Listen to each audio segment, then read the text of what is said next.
সবকিছু ঠিকঠাক।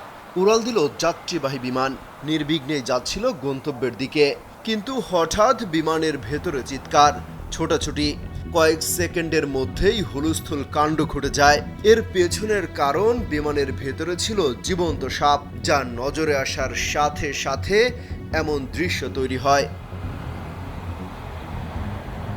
আন্তর্জাতিক বিভিন্ন গণমাধ্যম বলছে, এয়ার এশিয়ার একটি ফ্লাইট থাইল্যান্ডের রাজধানী ব্যাংকক থেকে পর্যটন শহর ফুকেটে যাচ্ছিল।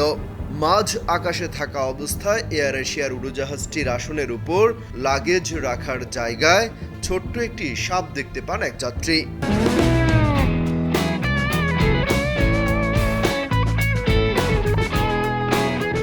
সাথে সাথে চিৎকার দেন তিনি। প্রতিবেদনে বলা হয়েছে, সাপটি দেখার পর উড়োজাহাজের যাত্রীদের মধ্যে আতঙ্ক ছড়িয়ে পড়ে। ভয় পান অনেকেই। আশপাশের আসনগুলো থেকে যাত্রীরা উঠে যান। হুলস্থুল কাণ্ডের সেই মুহূর্তের একটি ভিডিও ক্লিপ ছড়িয়ে পড়েছে সামাজিক যোগাযোগ মাধ্যমে।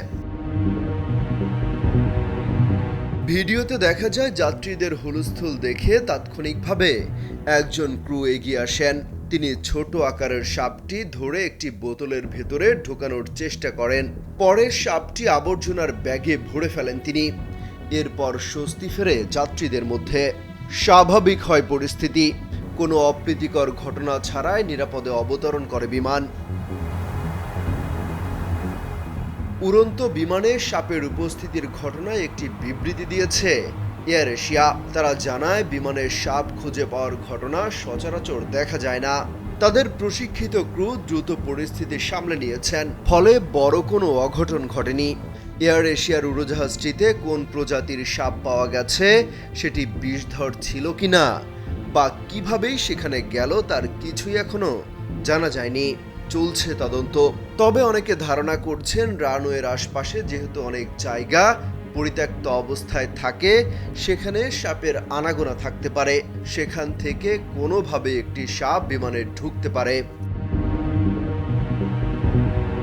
এই ঘটনার ভিডিও দেখে অনেকে 2006 সালে মুক্তি পাওয়া স্নেক অন এ প্লেন সিনেমার সাথে মেলাচ্ছেন। আলোচিত সেই চলচ্চিত্রের একটি যাত্রীবাহী বিমানে কয়েক ডজন বিষধর সাপের উপস্থিতি এবং এর পরের ঘটনা তুলে ধরা হয়েছে।